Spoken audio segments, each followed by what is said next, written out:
Hello, जय Hind everyone. मैं विकास तंवर आप सभी का एक बार फिर से स्वागत करता हूं एग्जाम टॉक्स में। आई होप आप काफ़ी अच्छे होंगे और प्रिपरेशन भी काफ़ी अच्छी चल रही होगी। तो कैसी प्रिपरेशन चल रही है एक बार कमेंट करके ज़रूर बताएं।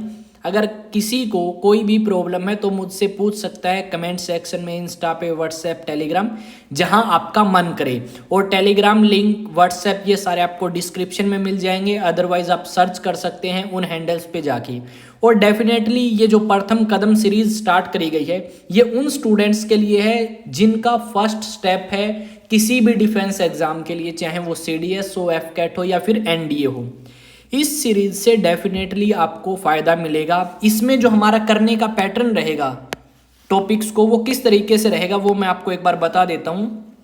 यहाँ पे हम सबसे पहले करेंगे आपका टॉपिक और उसके बाद प्रीवियस ईयर क्वेश्चन और साथ में इंपॉर्टेंट क्वेश्चंस जितने भी बन सकते हैं। और डेफिनेटली मैं इस चीज़ को एश्योर करता हूँ कि अगर आप इस सीरीज को कंप्लीट करके जाते हैं तो आप 90% जो क्वेश्चंस हैं आपके इजीली अटेम्प्ट कर लेंगे। जो जो सब्जेक्ट मैं आपको कराऊंगा, चाहे वो आपका इंडियन पॉलिटी हो, चाहे फिर हिस्ट्री हो या फिर आपका ज्योग्राफी हो, और आपको काफ़ी बेनिफिट मिलने वाला है।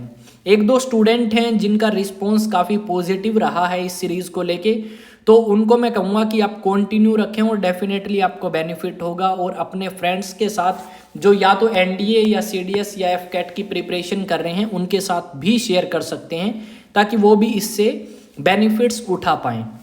यहाँ पे जैसा आप सभी को पता है टॉपिक कवर करेंगे, प्रीवियस ईयर क्वेश्चंस और इम्पोर्टेंट। अब जो ये लेक्चर है ये हमारा लेक्चर नंबर 8 है, तो इसी लेक्चर को अब आगे स्टार्ट करते हैं बिना किसी टाइम को वेस्ट किए हुए। एक क्वेश्चन है आप सभी के लिए, आप मुझे बताएंगे जो क्लास का ड्यूरेशन है क्या वो 15 से 20 मिनट सही है या इसको हमें एक्सटेंड करने की ज़रूरत है या बढ़ाने की ज़रूरत है। मैं अभी सोच रहा हूँ कि एक क्लास की बजाय दिन में हमें 3 क्लासेस लेके आनी पड़ेंगी, तब जाके हमारा सिलेबस जो है वो मार्च के लास्ट तक कंप्लीट होगा।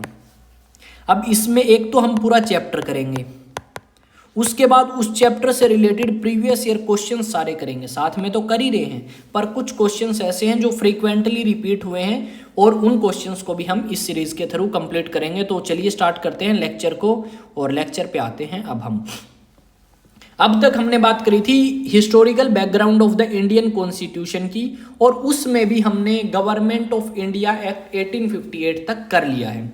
अब 1858 के आगे के जो एक्ट हैं वो आपके सामने रखे हैं। और क्या एक्ट है नेक्स्ट? अब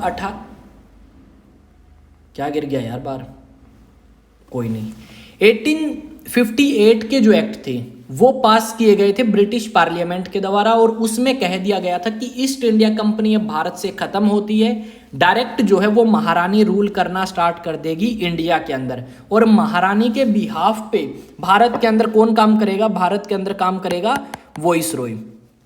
पर वही बात है, एकदम चीज़ें इंप्रूव होती नहीं है, तो कुछ चीज़ें तो 1858 में सुधारने की कोशिश करी गई, पर कुछ कमियां रही जो उनको लगा कि इनको भी हमें इंप्रूव करने की ज़रूरत है, ताकि 1857 जैसी बगावत उन्हें दोबारा ना देखने को मिले। तो इस करके उन्होंने इंडियंस को रिप्रेजेंटेशन देने के लिए 3 साल बाद इंडियन काउंसिल्स एक्ट ऑफ 1861 जो है वो पास किया। अब इस अधिनियम या इस एक्ट के अकॉर्डिंग वो क्या करेंगे, जो रिप्रेजेंटेशन है इंडियंस की, उस रिप्रेजेंटेशन को वो बढ़ा देंगे। यानी यहाँ पे इंडियंस को और ज़्यादा पार्टिसिपेशन कराएंगे वो, ताकि इंडियंस ज़्यादा से ज़्यादा पार्टिसिपेट करें, अंग्रेजों की मदद करें, और साथ में अंग्रेज उससे बेनिफिट भी उठा पाएँ और इंडियंस उनके खिलाफ कोई भी बगावत ना करें। चलो देखते हैं सबसे फर्स्ट पॉइंट क्या है। इस पॉइंट में इन्होंने कहा है viceroy nominate some Indians as non official members of his council. अब इसके अंदर क्या किया गया, जो वॉइसरॉय था भारत का, उसको ये पावर दी गई कि वो कुछ इंडियंस को नॉमिनेट कर सकता है as a non official member. कौन सी काउंसिल में? अपनी लेजिस्लेटिव काउंसिल में। ठीक है, किसमें?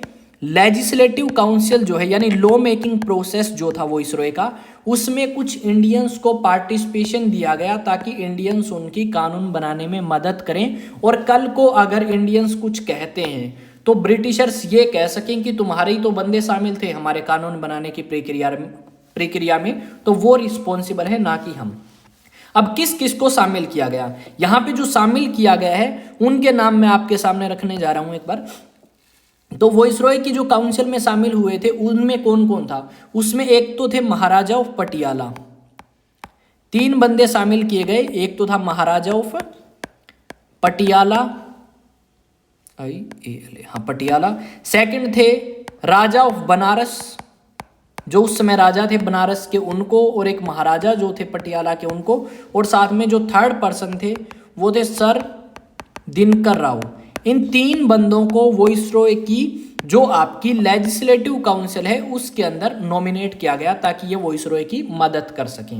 ये चीज यहां तक हमें समझ आई होगी कि इंडियंस को रिप्रेजेंटेशन देने की बात इन्होंने कही गई, ठीक है। पर किस चीज के लिए दिया रिप्रेजेंटेशन, ताकि इनको खुद को बेनिफिट्स हो सके, ठीक है। सेकंड पॉइंट की अगर बात करें तो सेकंड पॉइंट में कहा गया है डिसेंट्रलाइजेशन ऑफ पावर स्टार्टेड। अब हमें यह पता है कि सेंट्रलाइजेशन ऑफ पावर जो है वो स्टार्ट हुआ था 1833 में। क्या स्टार्ट हुआ, पूरे तरीके से सेंट्रलाइजेशन, यानी सारी की सारी पावर जो है वो गवर्नर जनरल ऑफ इंडिया को दे दी थी। पर यहाँ पे ये क्या करेंगे, यहाँ पे आपके ये डिसेंट्रलाइजेशन ऑफ पावर जो है वो करेंगे। क्यों डिसेंट्रलाइजेशन ऑफ पावर करेंगे, ये पॉइंट मैंने करा दिया है तो मैं इसको इरेज कर देता हूँ, ठीक है। डिसेंट्रलाइजेशन ऑफ पावर क्यों करेंगे, क्योंकि इनको पता था कि हमें कुछ पावर जो है वो लोकल लेवल पे लोगों को देनी पड़ेगी, ताकि उनको लगे कि अंग्रेजों ने तुम्हें भी कोई पावर दी है और उस पावर को वो थोड़ा बहुत यूज करके हमारी मदद कर सकें। वो सारी चीजें यहाँ पे करी गई। अब डिसेंट्रलाइजेशन के लिए क्या किया, यहाँ पे जो पावर है, जो इन्होंने बॉम्बे और मद्रास की पावर ली थी गवर्नर्स की, बॉम्बे एंड मद्रास के जो गवर्नर्स की पावर ली थी वो इन्होंने वापस उनको रिस्टोर कर दी। यानी अब लेजिस्लेटिव काउंसिल मद्रास की अलग से होगी और बॉम्बे की अलग से होगी। पहले बॉम्बे और मद्रास के जो गवर्नर्स की लेजिस्लेटिव पावर है वो इनसे छीन ली गई थी। तो यहाँ पे दोबारा इनको पावर दी गई है, यानी पावर बांट दी गई है। उसी को बोलते हैं भाई डिसेंट्रलाइजेशन करना, यानी पावर को एक हाथ में ना रख के डिवाइड करना, इसी को डिसेंट्रलाइजेशन कहा गया है। इससे रिलेटेड जितने क्वेश्चंस बनेंगे डेफिनेटली मैं आपको कराऊंगा इस सीरीज के अंदर। अब बढ़ते हैं नेक्स्ट पॉइंट की तरफ। नेक्स्ट पॉइंट की बात करें तो यहाँ पे हमें एक चीज और देखने को मिलेगी, और जो लेजिस्लेटिव काउंसिल्स हैं वो बनाई गई। नई लेजिस्लेटिव काउंसिल्स आपकी बनाई गई कहाँ पे, बंगाल में 1862 में, नॉर्थ वेस्ट फ्रंटियर प्रोविंस में 1886 में, और पंजाब में 1897 में आपकी काउंसिल्स बनाई गई। कौन सी काउंसिल्स, लेजिस्लेटिव काउंसिल्स, ताकि जो इंडियंस हैं उनको और रिप्रेजेंटेशन दी जा सके और लोकल लेवल पे पावर को डिस्ट्रीब्यूशन किया जा सके इसके अकॉर्डिंग। तो हमें ये पता लग गया कि पहला जो है इंडियंस को पार्टिसिपेट करवाना चाहते हैं ज़्यादा से ज़्यादा। अगर ज़्यादा पार्टिसिपेट कराना है तो डिसेंट्रलाइजेशन कराएंगे, डिसेंट्रलाइजेशन कराओगे तो बॉम्बे और मद्रास को भी पावर वापस देनी पड़ेगी और कुछ नई लेजिस्लेटिव काउंसिल्स भी बनानी पड़ेंगी जो इन्होंने बनाई। तो इस तरीके से हम डिसेंट्रलाइजेशन को देख सकते हैं। नेक्स्ट है पोर्टफोलियो सिस्टम। पोर्टफोलियो को मतलब क्या है भाई, पोर्टफोलियो का मतलब है मंत्रालय। आज के टाइम हम देखते हैं अलग अलग मिनिस्ट्रीज हैं, जैसे defence ministry, finance ministry, external affair ministry, home ministry. तो उसकी जो शुरुआत है कहीं ना कहीं हमें यहाँ पे देखने को मिलेगी। जो आपके गवर्नर थे, वॉइसरॉय थे उस टाइम में, लॉर्ड कैनिंग। अब उस वॉइसरॉय ने भारत के अंदर पोर्टफोलियो सिस्टम इंट्रोड्यूस किया ताकि कोई एक बंदा जो है उसको कोई मंत्रालय दिया जा सके और वो अपने मंत्रालय को लेके अच्छे तरीके से काम कर सके। स्टार्टिंग में 5 मिनिस्ट्रीज थी, बाद में 6 हुई और इस तरीके से आपकी आगे बढ़ती रही। तो ये सिस्टम जो है, ये आप पोर्टफोलियो देख रहे हो, ये आज के टाइम भी एग्जिस्ट करता है आपका। यानी इसकी शुरुआत हम कह सकते हैं कहाँ से हुई है, इसकी शुरुआत हुई है 1861 से, जो आज भी एग्जिस्ट करता है। यानी इंडियन कॉन्स्टिट्यूशन के अंदर ये मेंशन है, ठीक है। नेक्स्ट अगर बात करें तो नेक्स्ट है आपका कि वॉइसरॉय जो है उसको ऑर्डिनेंस पावर दी गई। आज ये जो पावर है ऑर्डिनेंस की, ये भारत के राष्ट्रपति के पास है। और इसमें क्या कहा गया है कि अगर कोई भी सदन आपका, उस समय की अगर बात करें लेजिस्लेटिव काउंसिल के अंदर, आपके एक तो था अपर हाउस और दूसरा था लोअर हाउस, अगर दोनों में से कोई भी हाउस सेशन में ना हो तो उस समय वॉइसरॉय के पास पावर है कि वो कोई भी कानून पास कर सकता है। और यही पावर आज के टाइम भारत के राष्ट्रपति के पास में है। और भारत के राष्ट्रपति के पास जो ऑर्डिनेंस पावर है वो मेंशन है भारत के संविधान के आर्टिकल नंबर 123 में। तो इस चीज को हम क्या करेंगे भाई, इस चीज को हम ध्यान में रखेंगे कि ये जो ऑर्डिनेंस पावर है राष्ट्रपति की, ये हमने कहां से ली है, गवर्नमेंट ऑफ इंडिया एक्ट 1861 से। कहीं ना कहीं हम कह सकते हैं आइडिया हमने वहां से लिया है। नेक्स्ट जो बात है वो ये है कि भारत के अंदर स्थापना करी गई किस चीज की, भारत के पहले 3 हाई कोर्ट्स की। अब जो भारत के पहले 3 हाई कोर्ट्स हैं वो बनाए कहाँ गए, तो पहला जो हाई कोर्ट है वो बनाया गया बंगाल के अंदर, सेकंड बनाया गया बॉम्बे के अंदर, और थर्ड की बात करें तो बनाया गया मद्रास के अंदर। बंगाल, बॉम्बे और मद्रास कब बनाए गए, 1862 में। ये जो बात है कि भारत के अंदर हाई कोर्ट्स बनाए जाएंगे, ये 1861 के एक्ट में लिखी गई है। यानी हमें यहाँ पे जो सुधार है, इम्प्रूवमेंट जो है वो हमें यहाँ पे देखने को मिल रहा है इंडियन एडमिनिस्ट्रेशन में। वो चाहते थे कि 1857 जैसे रिवोल्ट जो है वो दोबारा ना हो, इसी करके सारे इम्प्रूवमेंट जो हैं वो हमें देखने को मिलेंगे ब्रिटिशर्स के द्वारा जो भारत के लिए किए गए। तो इनकी जो सीक्वेंस है ये पूछी जाती है आपसे कि सबसे पहली हाई कोर्ट कहाँ बनी, सेकंड कहाँ, थर्ड कहाँ बनी, तीनों ही 1862 में है। अब एक क्वेश्चन तो ये हो गया, और ये फ्रीक्वेंटली पूछा गया क्वेश्चन है, प्रीवियस ईयर क्वेश्चन है भाई ये, ठीक है, सीडीएस में भी आया है और एनडीए में भी। अगर बात करें इससे रिलेटेड कि 4th हाई कोर्ट कहाँ बनी, 4th हाई कोर्ट बनी इलाहाबाद हाई कोर्ट, उत्तर प्रदेश। और ये कब बनाई गई, ये बनाई गई 1866 में। तो इस चीज को भी आप ध्यान रखेंगे कि 4th हाई कोर्ट कहाँ बनाई गई। कई बार ये ना पूछ के ये 4th पूछ ली जाती है। अब जैसा कि आप सभी को पता है, नोट्स चाहिए, ये जो क्वेश्चंस मैं करा रहा हूँ, जैसे ही टॉपिक कंप्लीट होगा तो आपको टेलीग्राम पे मिल जाएंगे, जहाँ पे एग्जाम टॉक्स जाके सर्च करना है आपको। व्हाट्सएप पे जाओ तो एग्जाम टॉक्स, इंस्टा पे जाओ तो विकास तंवर 04 नाम से सर्च करोगे तो आपको मिल जाएगा। अब बढ़ते हैं नेक्स्ट जो आपका एक्ट है। इस एक्ट के अंदर इतनी ही जो बातें हैं वो लिखी गई हैं। अब अगर हम नेक्स्ट एक्ट की बात करें तो लगभग 30-31 साल बाद उन्हें लगा कि और थोड़ा सा सुधार करते हैं भारत के एडमिनिस्ट्रेशन सिस्टम के अंदर, और इसी सुधार के चलते हुए इन्होंने भारत में सुधार करने की सोची और एक कानून पास किया गया, इंडियन काउंसिल्स एक्ट ऑफ 1892। अब ये जो इंडियन काउंसिल्स एक्ट ऑफ 1892 है, इसमें क्या लिखा गया, इसमें वही बात है, इंडियंस का रिप्रेजेंटेशन तो डेफिनेटली वो बढ़ाएंगे। यहां पे उन्होंने क्या किया, जो लेजिस्लेटिव काउंसिल थी उसके पास बहुत लिमिटेड सी पावर थी, ठीक है, वो कोई सलाह नहीं दे सकती थी 1861 में, वो सिर्फ बैठ के सुन सकती थी। यहाँ पे इसकी जो पावर है लेजिस्लेटिव काउंसिल की वो इम्प्रूव करी गई। यहाँ पे क्या किया गया कि आपके जो फंक्शंस हैं लेजिस्लेटिव काउंसिल्स के, एक तो वो इम्प्रूव किए गए या इंक्रीज किए गए, साथ में लेजिस्लेटिव काउंसिल को ये पावर भी दी गई कि आप डिस्कस कर सकते हो बजट पे, और ये काम आपका पहली बार हुआ कि लेजिस्लेटिव काउंसिल को ये पावर दी गई कि वो बजट के ऊपर डिस्कस कर सके। तो इन चीज़ों को आप समझे। ये आपका जो क्वेश्चन है, मैं दोबारा से लगा देता हूँ इसके ऊपर निशान, ये आपका प्रीवियस ईयर क्वेश्चन है, यहां से जो आया है कि according to which act of the British parliament Indians got the right to discuss on budget, तो आप बता देंगे कि आपका वो था 1892 का एक्ट इंडियन काउंसिल्स। नेक्स्ट अगर बात करें तो नेक्स्ट ये कहा गया है कि पहली बार इनडायरेक्ट इलेक्शंस जो हैं वो स्टार्ट किए गए लेजिस्लेटिव काउंसिल के लिए। अब ये तो हमें पता है लेजिस्लेटिव काउंसिल से उसके अंदर इंडियंस भी जाते थे, पर वो इंडियंस जाते कैसे थे, किस तरीके से इलेक्शंस होते थे। तो आपके जो हम कह सकते हैं कि वॉइसरॉय जो है उसको रिकमेंड करती थी लेजिस्लेटिव काउंसिल्स के लिए। मान लो वॉइसरॉय जो है उसके पास रिकमेंडेशंस जाते थे, जैसे बंगाल चैम्बर ऑफ कॉमर्स है, ठीक है, प्रोविंशियल लेजिस्लेटिव काउंसिल्स के अंदर जो आपके गवर्नर्स हैं वो रिकमेंड करेंगे कुछ इंडियंस का नाम, किसको, वॉइसरॉय को, और वो वॉइसरॉय जो है वो उनको शामिल कर लेगा सेंट्रल लेजिस्लेटिव काउंसिल, यानी केंद्रीय लेजिस्लेटिव काउंसिल के अंदर उनको शामिल कर लेगा वॉइसरॉय। तो ऐसा कुछ सिस्टम जो है हमें यहाँ पे देखने को मिलेगा, और ये भी पॉइंट आपका बहुत ज़्यादा इंपॉर्टेंट है, प्रीवियस ईयर क्वेश्चंस यहाँ से भी बने हैं। अगर आप हिस्टोरिकल बैकग्राउंड अच्छे से कर लेते हैं तो डेफिनेटली आप एक क्वेश्चन जो है वो कंफर्म कर रहे हैं। यानी एनडीए की अगर बात करें तो 4 नंबर जो है वो आपके कंफर्म हो जाएंगे। यहाँ से एक क्वेश्चन डेफिनेटली आपका पूछा जाता है और पूछा गया है, पूछा जाता रहेगा। इंपॉर्टेंट टॉपिक है। रीजन बीइंग क्या है, यहाँ पे बहुत सारी डेट्स हैं या बहुत सारे ईयर्स हैं। उन ईयर्स को आपको याद रखना पड़ेगा कि ये काम कौन से एक्ट के अकॉर्डिंग हुआ। अगर आपको वो चीज़ याद है तो आप गेन कर सकते हो 4 नंबर, ठीक है। तो ये चीज़ आप ध्यान में रखेंगे मेरे साथियों।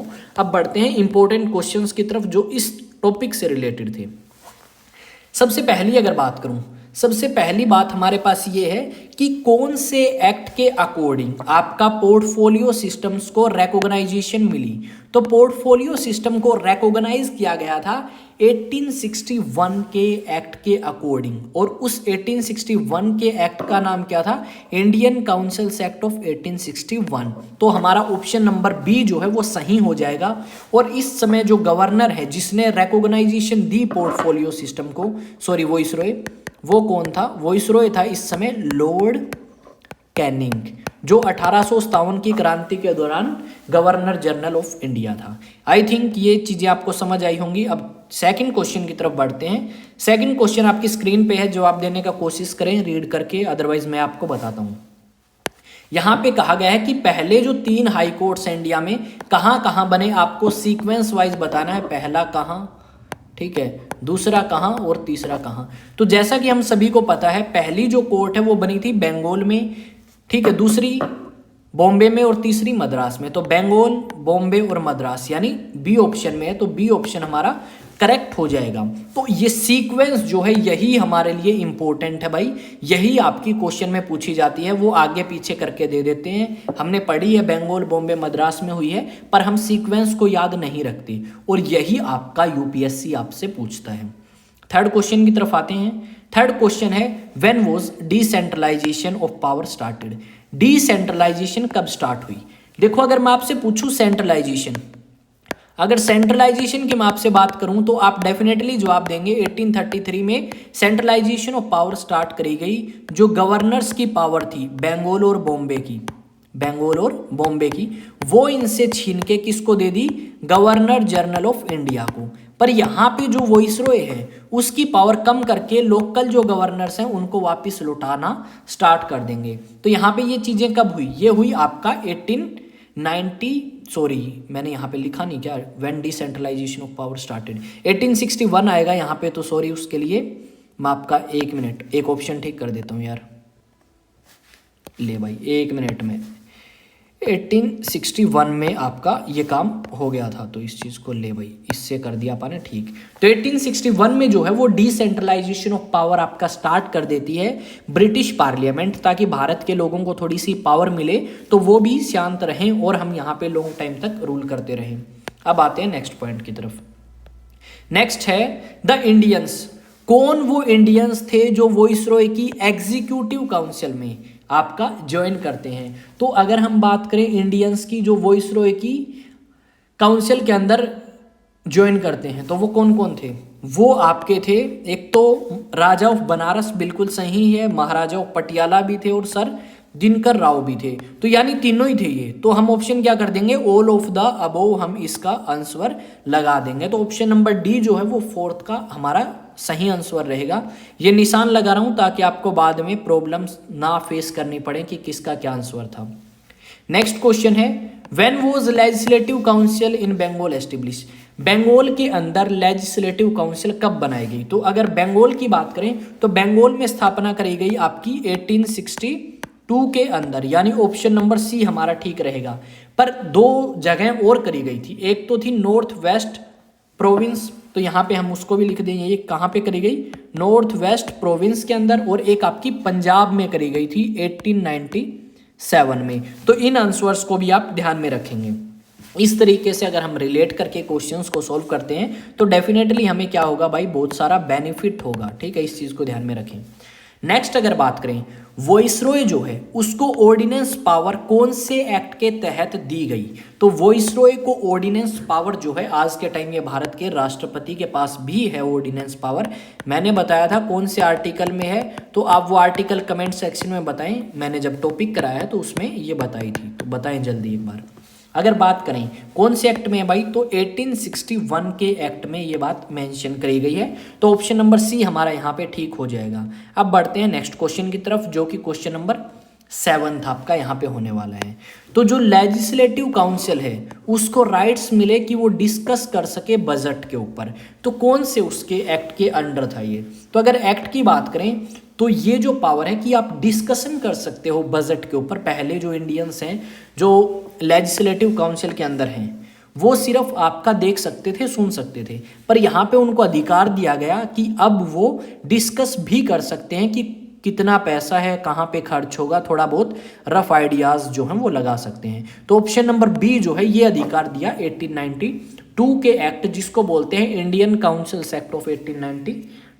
उसके बाद नेक्स्ट अगर क्वेश्चन पे आए तो नेक्स्ट क्वेश्चन हमारा क्या रहने वाला है, व्हेन वॉज, कि कब पहली बार इनडायरेक्ट इलेक्शंस जो हैं वो स्टार्ट हुए। तो इनडायरेक्ट इलेक्शंस सबसे पहली बार आपके स्टार्ट हुए थे 1892 के एक्ट के अकॉर्डिंग।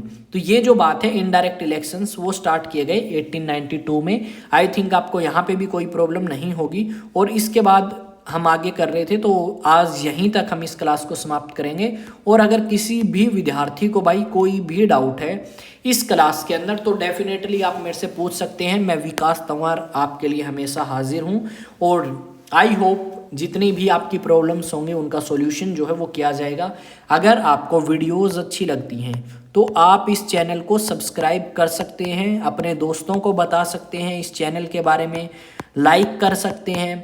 और आप सभी का चैनल है, आपके लिए जितना बेहतर हो सकेगा उतना बेहतर करने की कोशिश करी जाएगी, ताकि आप अपनी जो एकेडमी, यानी चाहे आपने ऑफिसर्स ट्रेनिंग एकेडमी का सपना देखा हो, चाहे इंडियन मिलिट्री एकेडमी का, चाहे नेशनल डिफेंस एकेडमी का, वहाँ तक पहुँच पाएँ। इसमें मैं आपका जो है पूरा साथ दूंगा ताकि आपका जो एग्ज़ाम है वो क्रैक करवाया जा सके, आपकी मदद करी जा सकती। तो मिलते हैं नेक्स्ट वीडियो में, तब तक जय हिंद जय भारत। और एक चीज़ और, ये मेरे को ज़रूर बताएं कि क्लास का ड्यूरेशन जो है या लेंथ है 20 मिनट की रहती है, 22 मिनट की वीडियो, उसको बढ़ाया जाए। और टॉपिक्स में भी हमें ज़्यादा करने चाहिए भाई, क्योंकि हमें मार्च तक सिलेबस कंप्लीट करना है। तो मैं आप कहोगे तो भी कराऊंगा, नहीं कहोगे तो भी कराऊंगा। तो डेफिनेटली कमेंट में यही बता देना कि सर हाँ आप टॉपिक्स जो हैं वो ज़्यादा कराएं, ताकि हमारी रिवीजन जो है, एक टाइप से आप कह सकते हो topic previous year question, important question आपका रिवीजन ही है, जिसमें टॉपिक तो मैं आपके क्लियर करा ही रहा हूँ, ठीक है, साथ में प्रीवियस ईयर क्वेश्चंस भी और इंपॉर्टेंट क्वेश्चंस भी, ताकि आपको अलग से कोई क्लासेस अटेंड ना करनी पड़े और आपको एक आइडिया लगे किस टाइप के क्वेश्चंस आते हैं, कैसे सॉल्व किए जाते हैं। तो मिलते हैं नेक्स्ट वीडियो में। जय हिंद जय भारत।